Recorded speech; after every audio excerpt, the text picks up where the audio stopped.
पुण्यातील market yard परिसरात एका पीएमपी बस चालक आणि दुचाकीस्वार यांच्यात वाद झाला। यात नागरिकांनी चुकीच्या पद्धतीने बस चालवणाऱ्या चालकाला जाब विचारला। यावर बस चालकाने माझा भाऊ पोलीस खात्यात आहे असं म्हणत मुजोरपणा दाखवला, तर नागरिकांशी अरेरावी करत असल्याचा व्हिडिओ सोशल मीडियावर व्हायरल झालाय।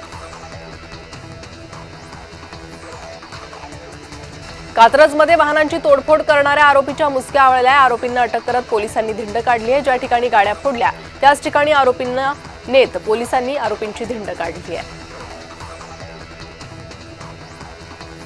कोट्यवधींची फसवणूक करणाऱ्या टोळीचा पर्दाफाश करण्यात आलाय। शेअर मार्केटमध्ये जास्त परताव्याचा आमिष दाखवून नागरिकांची फसवणूक करण्यात आली असून पिंपरी चिंचवडच्या सायबर पोलिसांनी आरोपींना बेड्या ठोकल्या। विमानतळावर सापळा रचून आरोपींना अटक करण्यात आली आहे।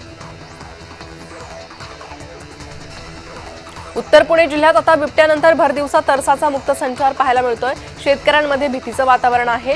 तरसांना जेरबंद करण्याचं आव्हान वन विभागापुढे असेल। कुख्यात गुंड गजानन मारणेला जामीन मंजूर करण्यात आलाय। गजानन मारणेला विशेष मोक्का न्यायालयाकडून दिलासा मिळाला असून अखेर 9 महिन्यानंतर जामीन मंजूर करण्यात आलाय। मुंबई पोलिसांचं घराचं स्वप्न पूर्ण होणार आहे। मुंबई बँक पोलिसांना कमी व्याजदरात गृहकर्ज देणार असून आतापर्यंत 50 पोलिसांना 7.50 कोटींचं कर्ज वाटप करण्यात आलंय।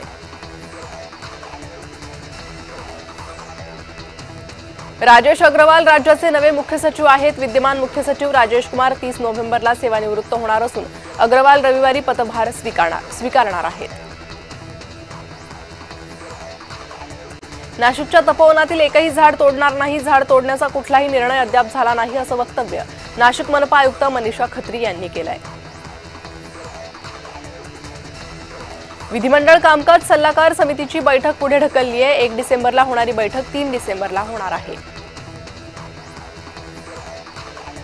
मुंबई महापालिकेच्या सहाय्यक आयुक्तांवर मनपा प्रशासनानं कारवाई केली आहे। सहाय्यक आयुक्त महेश पाटलांवर खंडणीचे आरोप असून चौकशी होईपर्यंत महेश पाटील यांना सक्तीच्या रजेवर पाठवण्यात आलंय।